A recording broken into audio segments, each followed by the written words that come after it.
আসসালামু আলাইকুম ওরহমতুল্লাহি ওবরাকাতু। আলহামদুলিল্লাহি রবিল আলমিন ওসলাতু ওয়াসসালামু আলা রসুলিল করিম। আল্লাহ পাকের শুকর। আল্লাহ পাক আমাদেরকে অন্য প্রাণী না বানিয়ে মানুষ বানিয়েছেন। কেন মানুষ বানিয়েছেন? একটি পরীক্ষা করার জন্য। কি পরীক্ষা? পরীক্ষার সাবজেক্টের নাম কি? সাবজেক্টের নাম হলো মোহাব্বত, ভালোবাসা। অর্থাৎ আমি আল্লাহ পাক রব্বুল আলমিনকে ভালোবেসে আল্লাহ পাক রব্বুল আলমিনকে খুশি করার জন্য আল্লাহ পাক রব্বুল আলমিনের মন মতো চলি নাকি নিজের মন মতো চলি, এই পরীক্ষা করার জন্যই আমাকে সৃষ্টি করেছেন। তো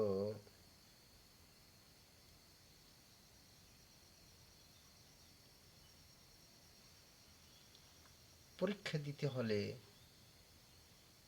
বা প্রতিযোগিতা দিতে হলে বিপক্ষের একটি শক্তি থাকার প্রয়োজন। সেটা থাকা ব্যতীত পরীক্ষা হয় না। আমি টুর্নামেন্ট যদি খেলি, ম্যাচ যদি খেলি, একা একা খালি মাঠে গোল দিয়ে আসলে সেটা কোনো পুরস্কারও নেই, সেটার কোনো কামিয়াবিও না। আমার কামিয়াবি হবে আমি আল্লাহ পাক রব্বুল আলমিনকে খুশি করার জন্য যদি আল্লাহ পাক রব্বুল আলমিনের মন মতো চলি, নিজের নফস শয়তানের মন মতো যদি না চলি, সেটাই আমার জন্য কামিয়াবি। রাসূল করিম সাল্লাল্লাহু আলাইহি ওয়াসাল্লাম বলেছেন, বাদিরু বিল আমালি ফিতানান কাকিতআইল লাইলিল মুযলিম ইউসবিহু রাজুলু মুমিনান ওয়া ইউমসি কাফিরান ওয়ামশি রজুলু মুমিনান ওয়াসবিহু কাফিরান। রাসূল করিম সাল্লাল্লাহু আলাইহি সাল্লাম এই হাদিসের ভিতরে এই কথা বুঝিয়েছেন, অচিরেই এমন একটি সময় আসবে মানুষ সকালবেলা মুমিন থাকবে, বিকালবেলা কাফের হয়ে যাবে, বিকালবেলা মুমিন থাকবে, সকালবেলা কাফের হয়ে যাবে। এমন একটি সময় অচিরেই আসবে। এই সময়টি সামনে আসতেছে, আপনারা অনুমান করতে পারবেন। আমি একটি মাসালা আপনাদের সম্মুখে উপস্থাপন করি। মাসালার ভিত্তিতে আপনারা ফয়সালা নেবেন। মাসালাটি হলো এই যে শুয়োরের গোস্ত এইটা খাওয়া মানুষের জন্য হারাম। শুয়োরের গোস্ত মানুষের জন্য খাওয়া হারাম। আবার শুয়োরের গোস্ত সাংঘাতিক জরুরতের সময়, ওই সময় হালাল হয়ে যায়। যেমন মনে করেন শুয়োর গোস্ত এমনি স্বাভাবিক অবস্থায় তো আপনার জন্য হারাম, পুরো হারাম। আর যদি আপনার জীবন যায় যায় অবস্থা, কোনো খানা নাই, জীবন বাঁচানোর জন্য ওই সময় যদি আপনি শুয়োরের গোস্ত খান, তাহলে ওই সময় খাওয়া আপনার জন্য জায়েজ। কিন্তু এই শুয়োরের গোস্তটাই যদি আপনি সারা বছর খেতে থাকেন, অন্যান্য খাবার আছে, সুস্বাদু খাবার আছে, সব ব্যবস্থাই আছে, আপনার কোনো রোগও না, সারা বছর যদি খেতে থাকেন তাহলে তো এটা গুনাহ হবে। কিন্তু সারা বছর খাবেন, এরপরে যদি আপনি ওটাকে খাচ্ছেন তো খাচ্ছেনই, আবার হালালও মনে করতেছেন, হারামটাকে হালাল মনে করতেছেন। মাসালা হলো হারামটাকে হালাল মনে করলে, বিশ্বাস করলে সে কাফির হয়ে যায়। আহা, ঠিক তদ্রুপভাবে গণতন্ত্রটাও ওই শুয়ারের গোস্তের মতো ওই রকমের হারাম।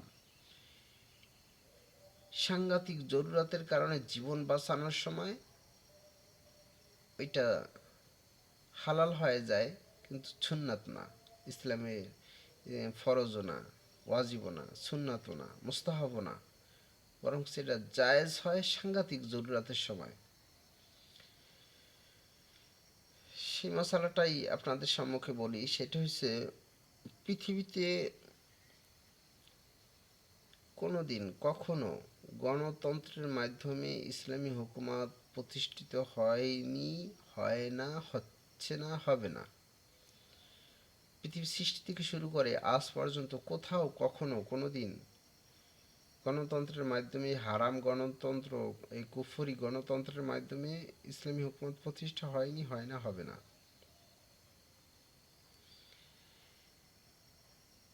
তো এইটা কখন আমার জন্য জায়েজ হয়ে যায়?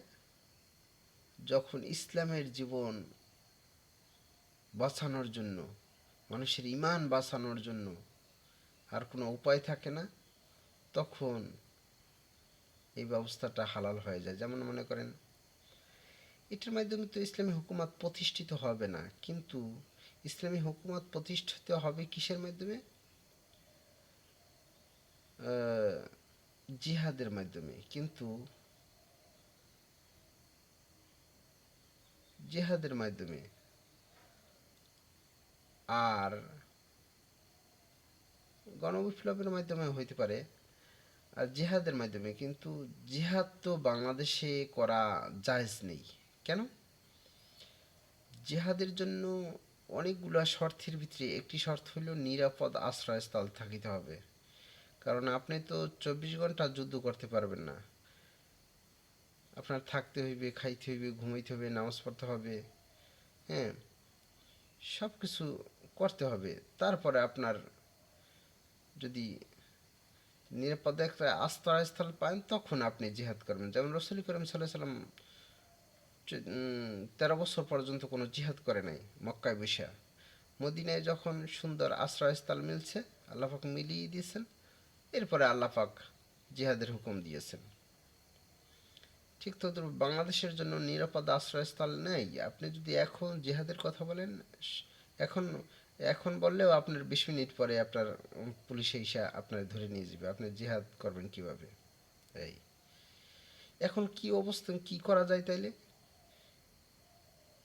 যে কোরআন অনুযায়ী শাসন হচ্ছে না, এরপর বাচ্চাগুলোকে, মানুষগুলোকে বেঈমান বানানোর জন্য ষড়যন্ত্র করতেছে। কি বলতেছে? আমাদের পূর্বপুরুষ সবাই নাকি আদম আলাইসাল্লামের সন্তান না, বরং বান্দরের সন্তান বলে। নাউজুবিল্লাহ। এটা বিশ্বাস করলে সাথে সাথে কাফের হয়ে যায়। এটা পড়ায় ভার্সিটিতে, আলিয়াতে, আহারে। যাই হোক, এখন এইটা তো আমি ইচ্ছা করলেই চেঞ্জ করতে পারবো না।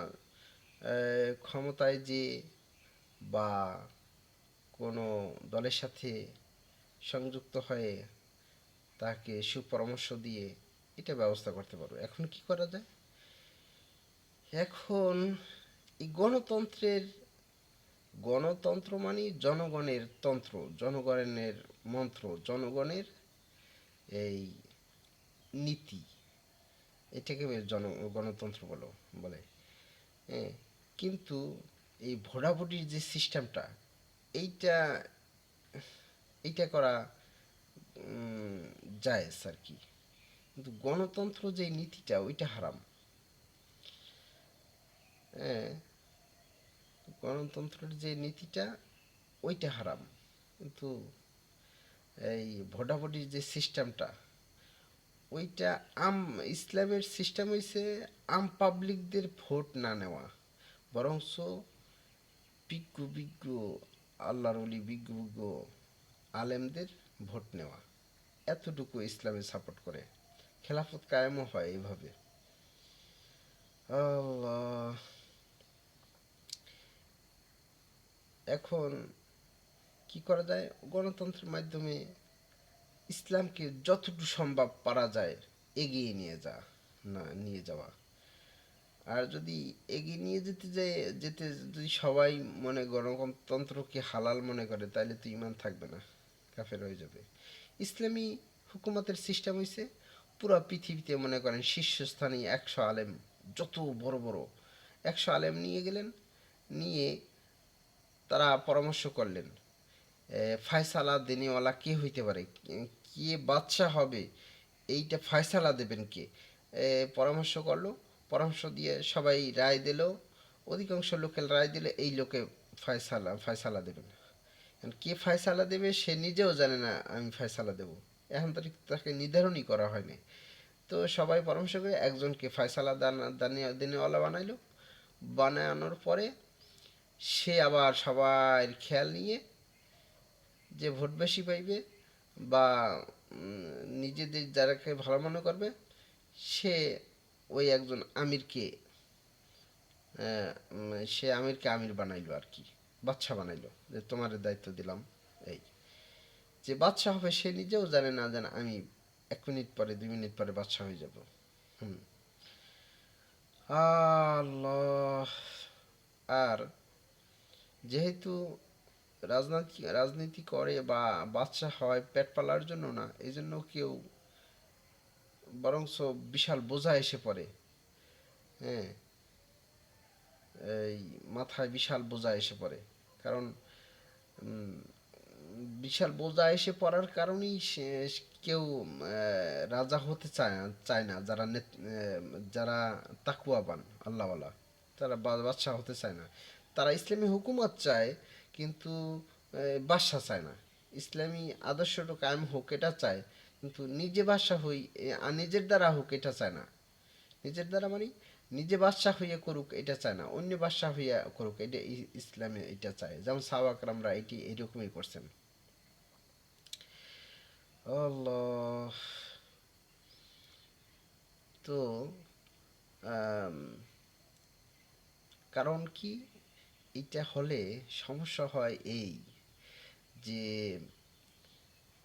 বাদশা হলে আপনার 2 টাকা খাইলাম, আপনার কাছ থেকে মাপ চেয়ে নেওয়া যাবে, কিন্তু লক্ষ লক্ষ কোটি কোটি মানুষের টাকা জমা হচ্ছে রাজকোষাগারে, ওইটা থেকে যদি আমি একটু অপব্যবহার করলাম, 1 কোটি লোকের কাছে কিভাবে যাব আর কিভাবে মাপ চাবো, এটা খুব কঠিন। এই জন্য কেউ বাদশাহ হতে চায় না, মেম্বারও হতে চায় না। যদি 1 টাকা অপব্যবহার হয়ে গেল তাহলে তো সকলের কাছে মাপ চাওয়া সম্ভব না। এই জন্য এই বিশাল ভারী বোঝা কেউ নিতে চায় না। তো মাসালা হলো এই যে গণতন্ত্র হারাম, গণতন্ত্র জায়েজ। শুয়োরের গোস্ত হারাম, শুয়োরের গোস্ত জায়েজ। মুরগির গোস্ত খাওয়া হালাল, আবার মুরগির গোস্ত খাওয়াই হারাম কখন, যখন মুরগিটাকে পিটিয়ে মেরে ফেলি, পাছাড় দিয়ে মেরে ফেলি, জবে যদি না করি তাহলে এটা হারাম হয়ে যায় খাওয়া। আল্লাহ, আল্লাহ পাক আমাদেরকে মানার বোঝার তৌফিক দান করুন, বোঝার এবং হক জিনিসটা বোঝার এবং মানার তৌফিক দান করো আল্লাহ। আসসালামু আলাইকুম রহমতুল্লাহ।